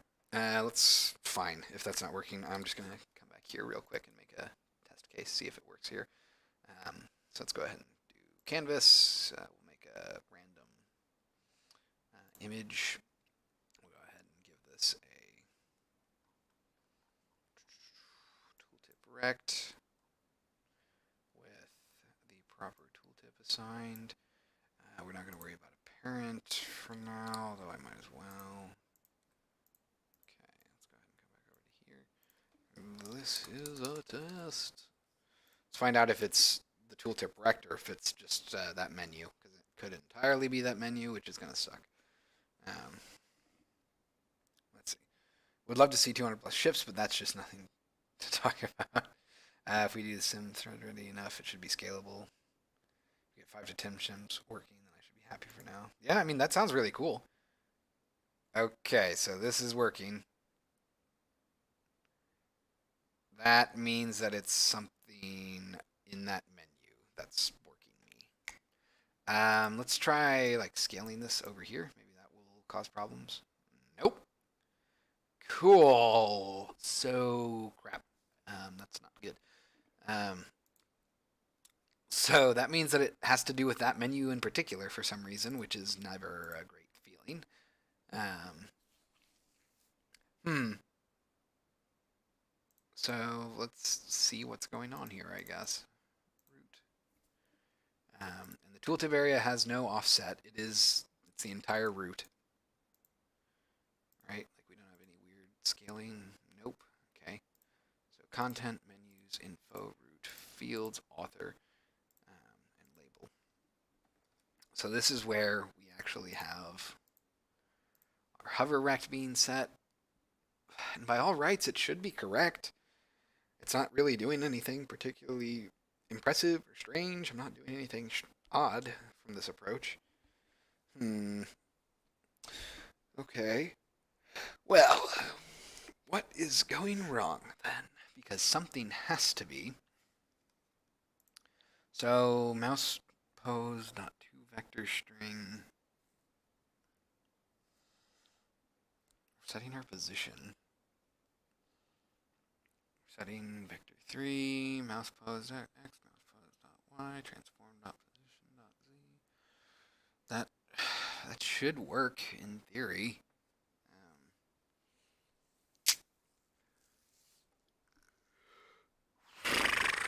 Okay. And it never gets offset after that, which means that just this positioning is wrong for some reason in that menu. I don't know why though. Like everything, by all rights, seems like it would be fine. We don't have the tooltip area is literally just an empty rect transform that's immediately below the root. And the label itself again is not really anything weird. Granted, I guess the anchors are a little off, but we never take into account anything about this rect transform. Basically, the only time we use that rect transform is if the tooltip parent has not been set, which it explicitly has been. So it's not that. So something else has to be driving this. Something else has to be moving it and shoving it down. All right, well, I'm going to go ahead and turn this off. We're going to hit save. I'm going to come back to here. I'm just going to go ahead and say debug. After this, we'll say debug.log tooltip.rectTransform.position. And that, .to vector string should basically match this one, just with maybe a different z value. That's all fine though. Let's let that compile. I don't think there's really anything else I need to do there. So this is a conundrum. I'm willing to bet that there is something on my UI that is scaling it and making it behave strangely. I don't necessarily know what that is, but I'm willing to bet that it is something on the UI.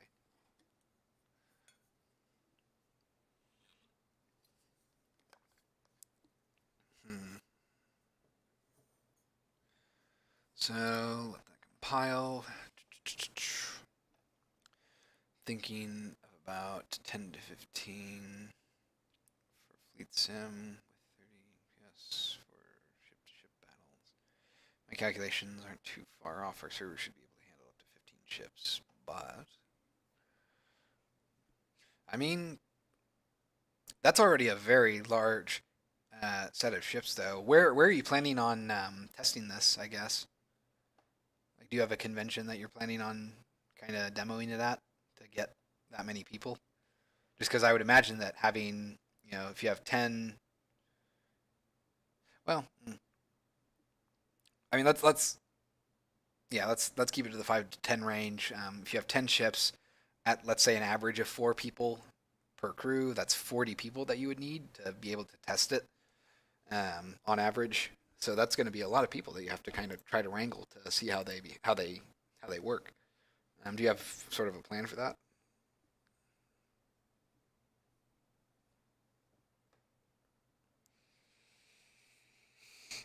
Oof, stretch. That's not how you spell start.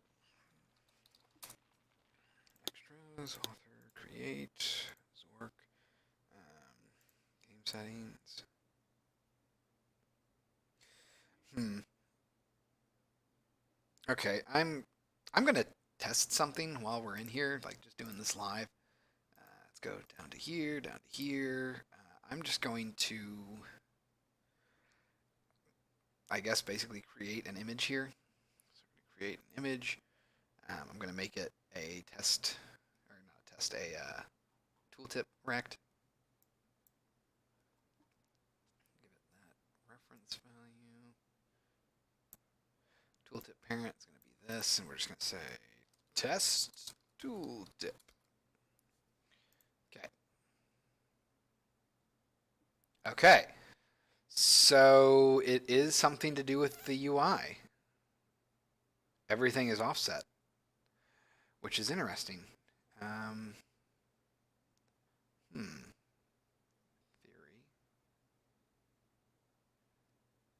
Oh,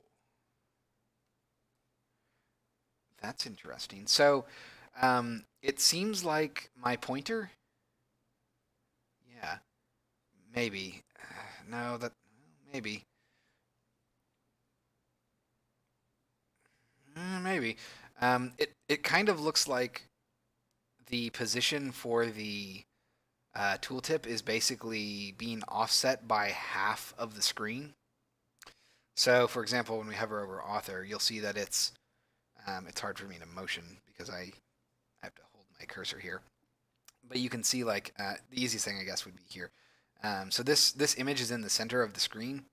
If I hover at the top left, you'll notice that we can kind of see that the tooltip is slightly above the center or the top right position, which would make sense, and it's offset by basically the amount that our pointer is off from the center of this image.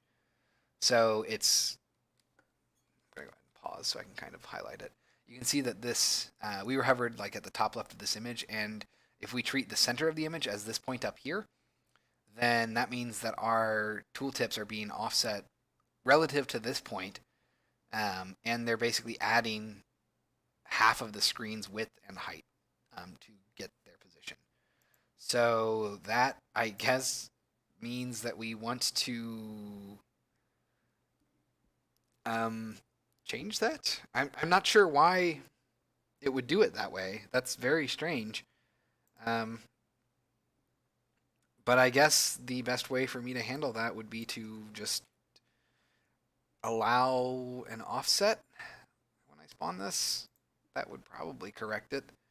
Um, so I guess I'll go ahead and say like serialize field tooltip. And we'll just go ahead and say protected bool.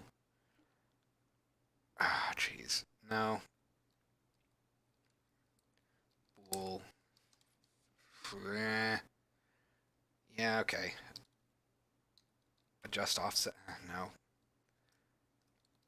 Adjust for canvas offset is equal to true, and we'll just say if true, we'll subtract half of the canvas is rect. The canvas is rect's width and height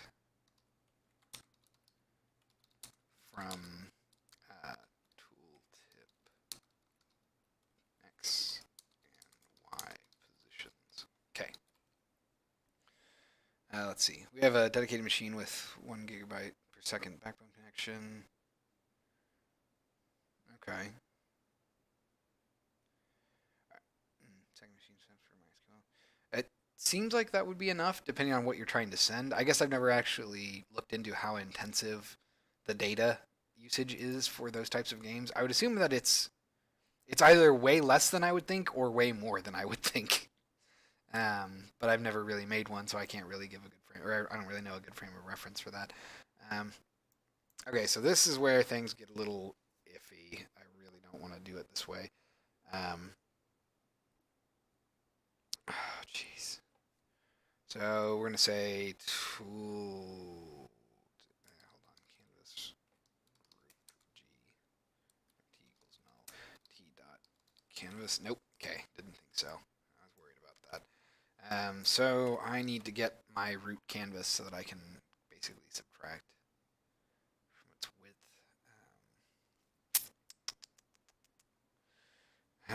Canvas. Nope. Cool. So I guess we'll go ahead and say if adjust for canvas offset, else we're going to do this. Okay. And I don't really know what the best way to handle this is going to be, so I guess we'll kind of just do UI.get, nope, UI.canvas. At least I really don't like doing this. .rect, pixel rect. Yeah. We'll say rect. UI rect is equal to that. And then we'll do this. Mouse X minus UI rect dot width divided by 2. Pretty sure that's an int. Oh, it's a float. Okay. So we're just going to copy this, paste this in. We're going to say dot height minus 2, or divided by 2. All right, let's let that compile and see how things shake out. I am not sure why this. Maybe it's because of that. Maybe my anchors are weird for this, but I don't recall that being a thing. Well, we'll let it compile and then we'll find out. Don't know if first milestone is defined as 2 ships. With our skill and optimization, it will kill both machines. Hey, well, you got to start somewhere, right? Like it's not gonna be all nice walking through a tulip field or anything like that. Like it's gonna be very much it's always I don't want to say a slog, but it's always a struggle to get things to be optimal and not just suck performance basically. Okay, let's go ahead and check this out. I'm pretty sure that this is gonna just auto set. Yep, adjust for canvas offset. Cool. So let's try this again. See if that can get us something useful.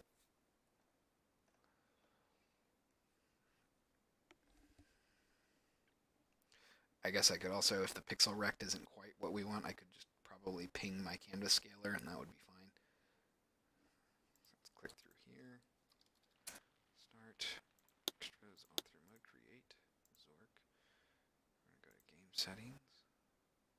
Ah, yeah.